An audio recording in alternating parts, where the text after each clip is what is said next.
So here's the lessons at Golf Tech where I was working with my pro on um, my leg position and some other finer points. Yep, no, and he's one of my favorites, especially because of how well. My legs look like his now? Without a doubt, that setup has changed. And let's even just put that on the video there because of, again, just the difference of where your setup has changed. That's so cool. That is so cool to see that difference between those two. I'm not fighting you about it. Yep. That's the thing about this process. I see what you're telling me to do. Yep, and you're doing awesome. Now the big part that we're going to pair with today to continue to help with ball flight, ball strike, is follow through or finish position. For you, what we want to start to see at the finish or the end of your swing is continuing to push for a little bit more backwards bend from your shoulders. Now the big part for you is even thinking about it from your eyes, your nose, your bill of your cap. Because if we have any restriction where we finish where we're a little bit more down, for lack of a better term, that's going to make it harder to always control. So you were talking about the other misses that at times you see when you start getting a little fatigued is a little bit on the heavier thin side. And for you, that's going to be when we're putting a little too much onus on arms and hands. That we're relying on that side because we're not using as much of the body to help bring that club back up out of that turf. That's exactly what's going on in the hands. So when we look at the very end of the swing, and you talked about kind of the C position from that side or the extension.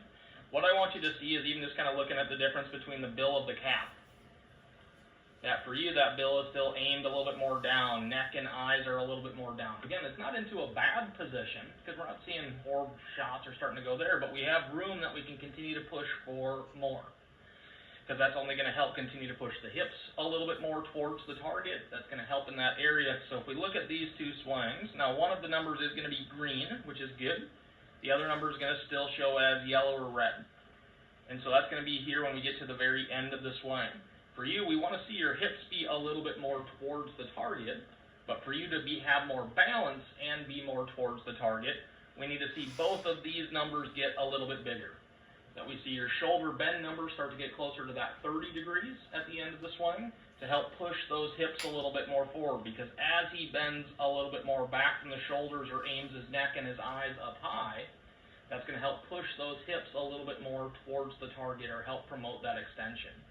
So what we're going to do on these shots is we're going to try and get to the next couple swings. We're just going to focus on where you're at the end. Your goal is going to be, can we start to see you aim your eyes, sternum, and belly button a little higher onto the net at the very end of that swing?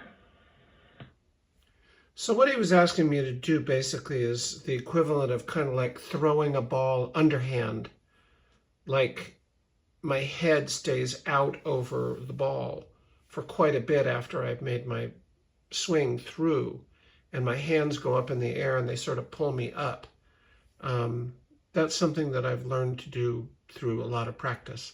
But you'll notice my legs are the same as his, which was one of the big things we've been talking about.